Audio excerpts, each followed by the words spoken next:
Est-ce qu'on peut dire... Est-ce qu'on peut dire ensemble les 33 lois? Lisons ce qui est au tableau. Alors, quand on dit irrévocable, ça veut dire qu'on ne peut pas renverser ça.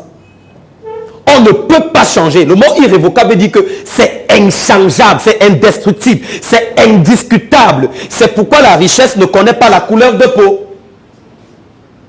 Que tu sois noir, que tu sois brun, si tu appliques les lois, tu deviens riche.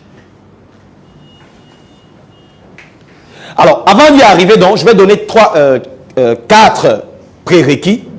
Premier prérequis, la richesse n'a pas de distinction raciale. Vous devez comprendre ça. Deuxième prérequis, la richesse ne tient pas compte de votre situation actuelle. Troisième prérequis, pour aider certains frères de quelque part, le jeûne et la prière ne rendent pas riche.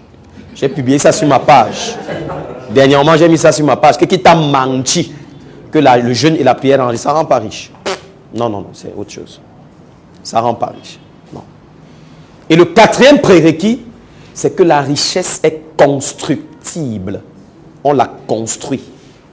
Ce n'est pas un bam, non, on construit. C'est un édifice, c'est une maison. Aujourd'hui, on achète le terrain, on met la fondation, on fait les fouilles, on commence à lever les murs, ainsi de suite. Est-ce que ça va? On est ensemble? Ça avance? Donc, si tu ne sais pas que c'est un process, tu seras frustré pendant le parcours. C'est pourquoi je conseille de commencer à entreprendre très tôt. Commencez très tôt. N'attendez pas à avoir beaucoup de capitaux. Non, commencez très tôt. Vous comprenez, les amis? Parce que le processus est long. Dangote a mis 30 ans. 30 ans. Et j'aime souvent dire que dans la vie, il y a 4 grandes saisons. Il y a la saison de 0 à 25 ans, qu'on appelle la saison du matin.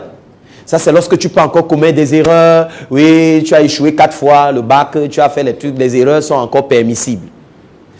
À partir de 26 ans à 50 ans, c'est la période du midi. Le midi, c'est là où on écrit sa vision, on commence à bâtir les fondations de sa prospérité. Donc, si tu rates la partie du midi, ce sera très difficile pour toi de te rattraper. C'est pourquoi si tu es dans la salle et que tu es dans la période du midi, fais très attention.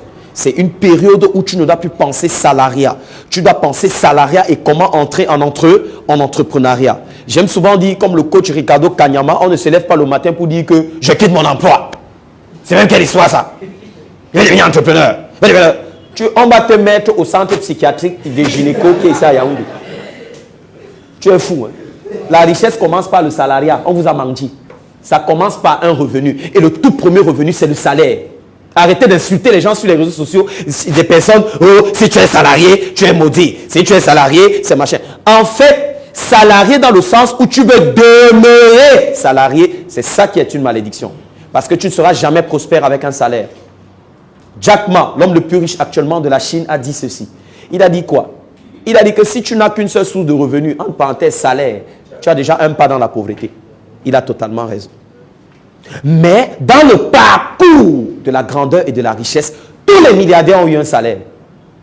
Tous. Ils ont commencé par un salaire. Même Robert Kiyosaki a commencé à travailler pour son père riche. Vrai ou faux? Vous qui avez lu le livre, on lui donnait des revenus, non? C'était un salaire. Mais son père, justement, mais son père riche ne voulait pas qu'il ait la mentalité que ce qu'il est en train de toucher est plutôt un salaire. C'est la mentalité de salariat qu'on combat, ce n'est pas le montant de salaire. Avec un salaire, tu peux ouvrir un business, c'est vrai ou faux? Alors,